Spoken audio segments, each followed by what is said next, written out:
Welcome back. And, well, the only thing I can say is I'm always honored when we have time to sit down with Robert Spencer. He's quite the author and researcher. He's the director of Jihad Watch and a Shillman Fellow at the David Horowitz Freedom Center. He's the author of 29 books, including the bestsellers such as The Palestinian Delusion, The History of Jihad from Muhammad to ISIS to Anti-Semitism. And his latest book title is pretty fascinating, Intifada on the Hudson. Wow, the selling of Zohran Mamdani. There is a picture of the book. Wow, he wrote a book about one guy. He does have a website, jihadwatch.org. You can go there and check out a lot that he tracks, and very resourceful. That's jihadwatch.org, and support him. Robert, buddy, good to see you, man. How are you? Hey, just great, Perry. Always good to talk to you. Thank you. Wow, you wrote a whole book about this. What caught what caught your attention? I think that this guy, Zohran Mamdani, there's a lot of echo on the line there. It's kind of distracting. But anyway, he, maybe if I wear headphones, I don't know. I keep hearing my voice back on the line. Anyway, Mamdani represents oh, there we go. Thank you. He represents a new breed of leftist politician. There are lots of them, as a matter of fact. They are all immigrants or children of recent immigrants, non-white, non-American, often non-Christian. The Mamdani, of course, is a Muslim. Some of the others are too, is Omar Fatah, the candidate for mayor of Minneapolis. And the main thing that they all have in common is that they're all socialists, and they're actually Marxists. They want to radically transform America into part of a socialist internationalist megastate. Mamdani, he denies being a Marxist, but he's really made no secret of it. He's talked about the ultimate goal of seizing the means of production, of decommodifying housing, by which he means that the government will own all the housing and just tell you where you're going to live. This is the kind of society he envisions. He is young, glib, articulate, appealing, attractive, and thus he's extremely dangerous. And that's why I thought it was important to write a book to try to get the word out about what he's really all about. Is he an icebreaker, or is he a serious candidate?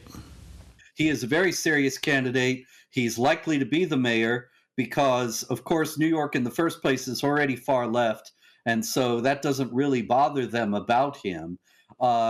Andrew Cuomo is his main opponent, and Cuomo is 67 years old. Mamdani is 33. Cuomo is an exponent of the old regime, the establishment left that pretty much everybody, including young leftists, are tired of. Also, the long record he has of corruption, sexual harassment charges, all these things, they don't make people very enthusiastic. And so Mamdani has that in his favor as well. There is a Republican in the race, Curtis Sliwa, the founder of the Guardian Angels, the group that tries to prevent crimes on the subways and so on. And he's not really a serious candidate either because, well, in the first place, there are very few Republicans left in New York City. And so he doesn't really have any chance of winning, even if he were going against Mamdani head-to-head. But he's going to split the anti-Mamdani vote with Cuomo. So Mamdani at this point looks virtually assured of being elected mayor. Now, when he becomes mayor, he's not obviously going to be able to implement all of his socialist plans, but he will be able to do a great deal of damage, not only to New York City, but a lot of people have said to me, well, I don't care. I don't live in New York. What they do to themselves, that's their problem. But it's going to affect the whole country.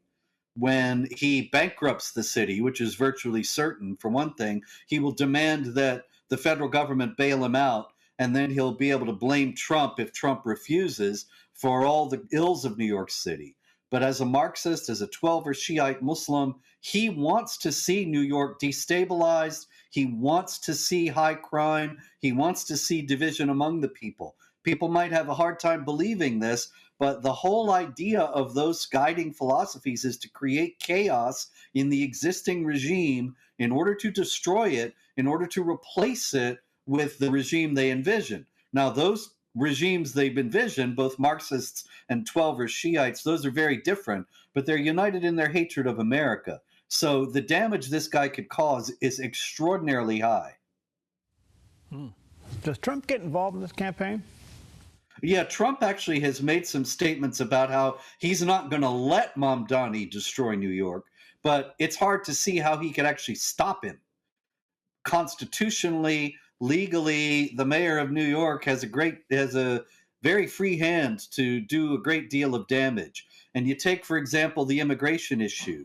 Mamdani has made it very clear that he wants to stop ICE. He's going to work to impede immigration and customs enforcement all around the city whenever he can. He was already in a famous video yelling and screaming at Tom Homan, at the head of ICE, for trying to get illegal migrants out of the city.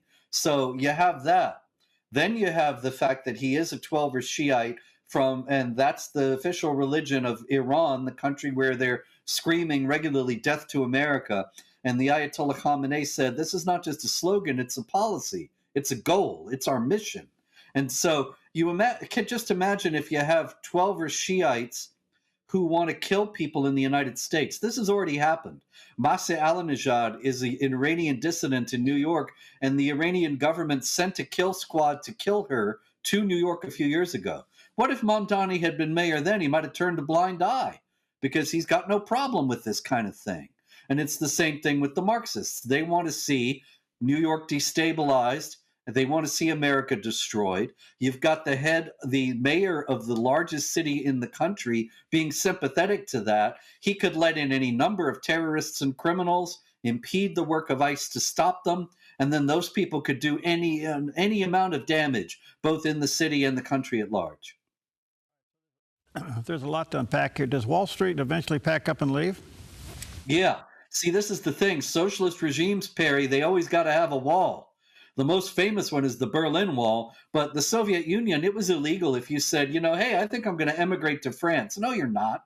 You're staying put, because they knew nobody really wants to live here.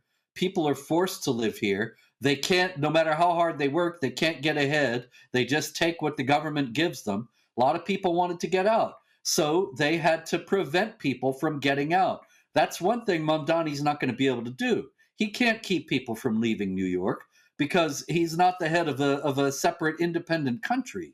And he's still part of the United States, for better or worse. So the rich people will flee. The only people left in the city will be those who cannot afford to flee.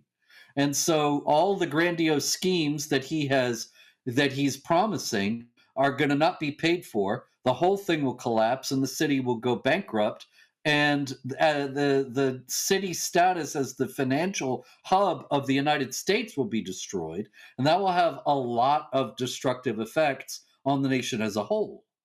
So I understand what you're saying. It totally makes sense, given the fact that he's a Shiite and we understand what they're against and what they're not for and all that. But it seems to me this could happen quite rapidly. And at what point would the citizens rise up and recall him? Well, that's something that we can hope that will happen. What we have to deal with in that case is the fact that the establishment media, of course, they're on board with the Socialist Internationalist program. They're not going to have any problem with Mamdani, and they're going to be covering for him at every step of the way. I think if you're looking for a recall vote in New York City, it's likely to have about as much success as the recall vote for Gavin Newsom did in California a few years back. The whole place was just too far left for any significant opposition to be mounted, and I'm afraid that might be the case in New York as well. Who is this guy behind the scenes? I mean, who is he behind being a candidate for mayor? Well, he's really not much else. He's 33 years old. He's been in politics for about 10 years, starting out as helping out other people's campaigns, all of them socialists, and then starting to go into politics himself. He's been a New York assemblyman since 2021, and that's basically it. Other than that, he's a very rich man. He's a child of privilege. His mother is the famous filmmaker Mira Nair, who did films like The Reluctant Fundamentalist, Mississippi Masala, and many others. His father is Mahmoud Mamdani, who is also very famous, a professor at Columbia University, a Marxist as well, who wrote many books that have been acclaimed on the left, most notably Good Muslim, Bad Muslim in 2005, which argues essentially that Islamic terrorism is all America's fault, and we have to give money to jihadis, and that will solve all the problems. Whoa. So he's well funded. Oh, he's very well funded. He's got Open Society Foundation money. That's a Soros Foundation. He's got money from the Council on American Islamic Relations, which is, of course, linked to Hamas. He's got money from many other prominent leftists. It's ironic because he hits Cuomo for having backing from billionaires. He likes to say Trump supporting billionaires, lining up against Cuomo, lining up behind Cuomo. But he's got just as many wealthy people behind him. He is very much the exponent of a concerted effort on the part of a faction of the far left to bring in these candidates like him that I described, who are immigrants or the children of immigrants, socialists, and so on. So he won the primary, what, 13, 14%? Yeah, not much. There was very little turnout, but the polls give him a prohibitive lead in the general election, which is in a couple of weeks. So what happens to the police in New York if he gets elected? Well, you know, he's called for defunding the police, and now that's something he's backing off because, of course, it was popular for leftists to say that back in 2020 at the time of the George Floyd riots and so on, but then they started to back off it when it became clear how unpopular it was among the people to say, well, we're just going to leave you at the mercy of criminals. But Mamdani, although he's backed off it, he is weaselly about it, just as he is about being a Marxist. Because what he really says is, yeah, he doesn't want to defund the police, but he does want to take large sectors of what the police do and hand it over to social workers, particularly prostitution and domestic violence. So that if a husband is beating up his wife, they can't get a cop there anymore. They're going to get a social worker who's going to try to have them talk it out. And I think that's interesting in light of the fact that he is the adherent of a religion that calls for men to beat women from whom they fear disobedience, as the Quran says. And his scheme will make it easier for guys like that not to have any legal trouble. So does the city charter give him that much power? Well, sure. In terms of police, as long as he has police there and they are engaging in law enforcement, then he's fulfilled his duties as far as the city charter goes. The city charter doesn't go into detail like saying you have to have police on domestic violence cases or something like that. And so it's at his discretion. Now, the legislature might balk and say you can't do that. And we can hope that he will be completely stymied in this. But then we come to the fact that the legislature is full of leftists as well. Many of them will agree with him. Many of them will not realize the implications of what he's saying. And so they're likely to go along. Do you see an evacuation from the police, take an early retirement? Why fight this?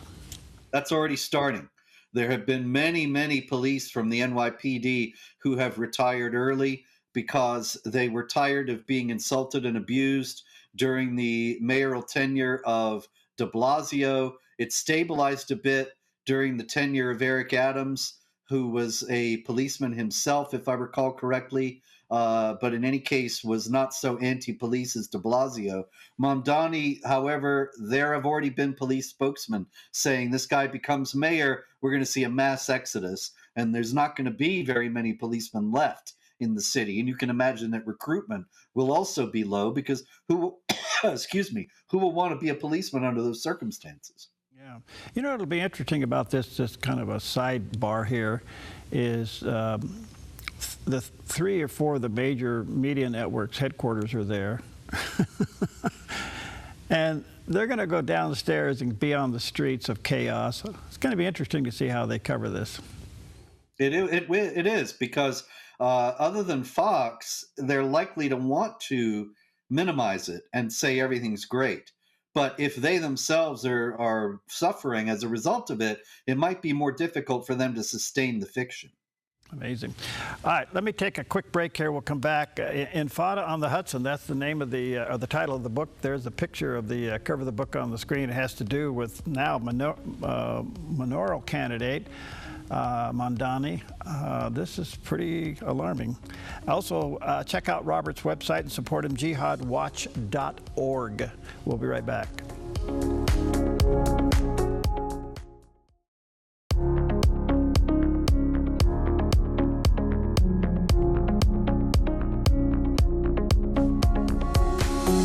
Welcome back. Always an honor to have with us Robert Spencer, director of Jihad Watch.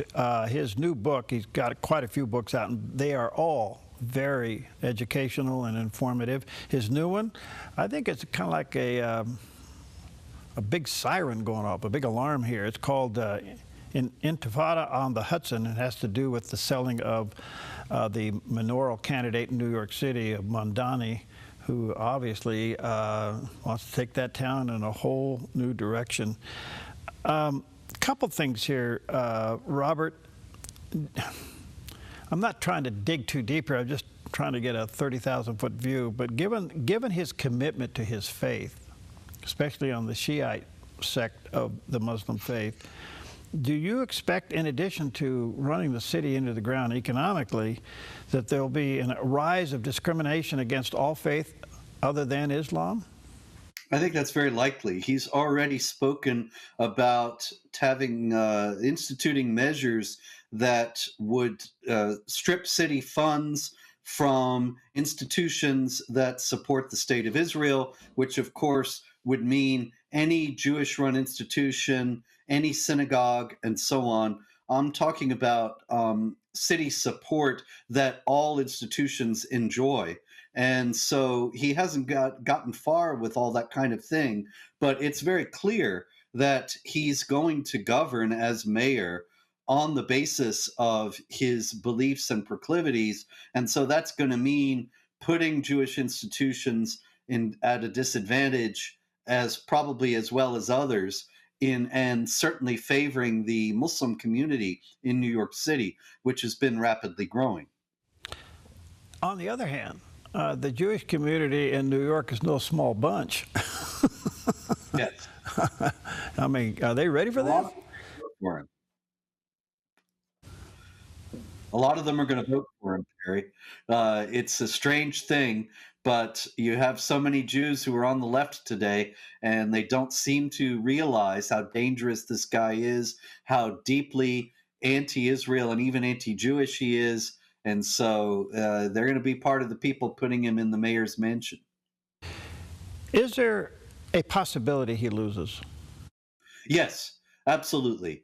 Yesterday, or maybe even this morning, the New York Post, which has been really leading the way in terms of telling New Yorkers who this guy really is and what he's all about, called upon Curtis Sliwa, the Republican candidate, to drop out of the race in hopes of solidifying the opposition to Mamdani behind Andrew Cuomo. And that's certainly understandable, because Cuomo is going to get more votes than Sliwa as it is. But Cuomo is a deeply unattractive figure in terms of his corruption, in terms of the sexual harassment, in terms of his being part of the discredited leftist establishment. And so a lot of people, they see him up there during the recent debate, and they see Mamdani, and Mamdani is young and idealistic and so on. And Cuomo is this guy that, we've heard about him for decades. We heard about his father for decades before that. So he's an old political family, and they're part of the people that got us into this mess. We're going to give him yet another shot. A lot of people find that deeply unappealing. And so they're going to vote for Mamdani, even though there are all these danger signals.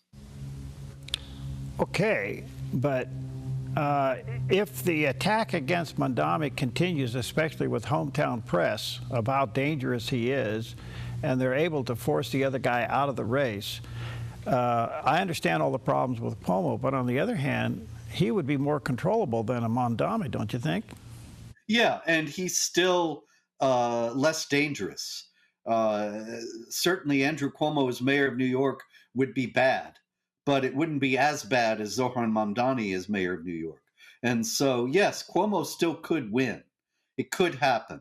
Mamdani has a big lead, but if Sliwa does drop out, even if Sliwa doesn't drop out, it might be that as more and more comes out about this guy, and I'm hoping that this book will make a difference as well, that people will see maybe we don't need to jump off this particular cliff.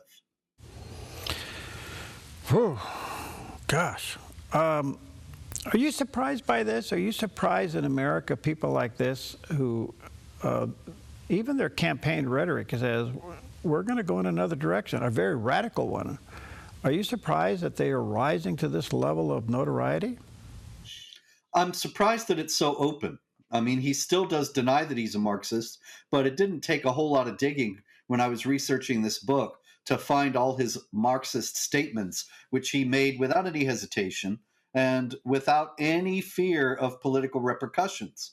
And it's kind of amazing to me that in the United States today, 40 years after the Berlin Wall came down and the Soviet Union fell and so on, okay, 30 years, whatever, the point is that after we saw how these systems failed their people, we're going to do it again here. It's just astonishing to me, but it's the product of years of preparation. You know, the colleges and universities in the United States for years have been under the control of the radical left, and they've indoctrinated a generation and more of young people to believe in socialism and communism. And so it was inevitable that we would start getting elected officials who reflected this perspective. And he's just one of many. Was there any big surprise you found while doing the research for this book?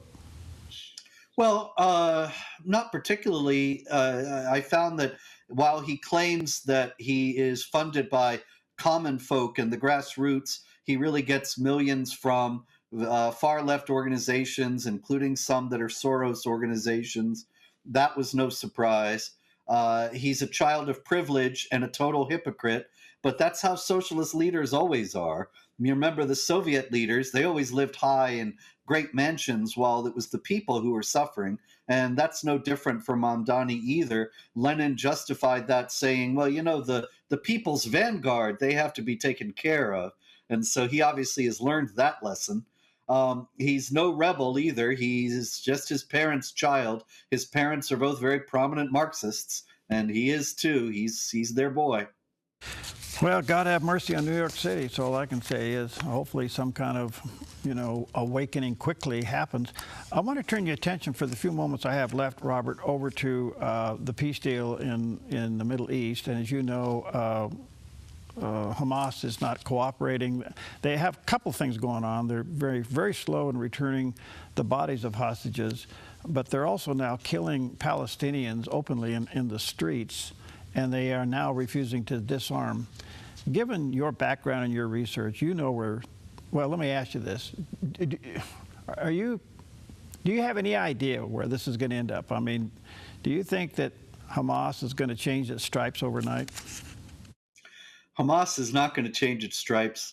There was never any chance Hamas was going to keep this deal. Hamas was always going to break it. They were always going to go back to violence. The only provision in Islamic law for making an agreement between a Muslim group and a non-Muslim group when they're fighting a war is if the Muslim group is losing and they need time to gather strength. Nobody knows or cares about that in the Trump administration, just as they never cared about it in the Clinton, Bush, Obama, and Biden administrations. And so they made this deal, and all it was a free pass for Hamas to gather its strength to fight again more effectively. And there's 100% certainty that that's exactly what they're going to do. Okay, but on the other hand, he did circle the wagons by his supporting nations. Does that play a role?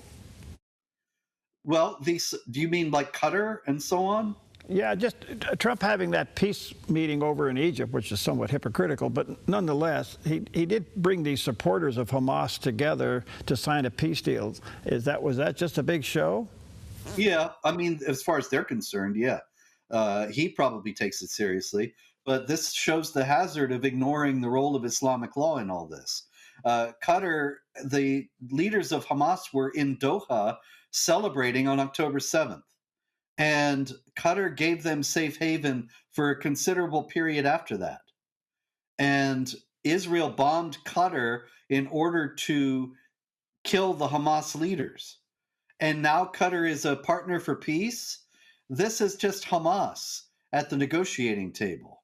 And it's ridiculous to pretend otherwise. Egypt, in the same way, is deeply hostile to Israel, but it's paid billions of dollars in American aid every year to still hold to the Camp David Accords. Ultimately, they will fail, and the hostility will continue because it's religion-based. It's based on Islamic principles, on the idea that any land ruled by Islam at any time belongs by right to Islam forever. And as long as there's still people who believe that, they will renew the war against Israel. So it may be that peace will hold with Egypt or with Qatar or with some other entity for some time, but it won't be for very long. Quickly, 30 seconds. The president said yesterday that if Hamas does not agree to all the points, and especially disarming, he wants them eradicated. I mean, that means eliminated. Are we heading there? Is that where it's going? That's going to have to be done if we really want to not deal with Hamas anymore. Hamas otherwise will just keep fighting, and they'll keep breaking every agreement that they make. Thank you, brother. Good to see you. You doing okay? Yeah, I appreciate the prayers. Always a little health trouble, but always appreciate your support and kindness. Praying Psalm 91 over you. How's that? Thank you. Okay, good to see you. Check out jihadwatch.org and check out the new book called Intifada on the Hudson. There's a picture of the cover. You can get that online. And go to jihadwatch.org and support our brother. Good to see you, friend. Thanks for your time. Always good to talk to you, Perry. Thank you.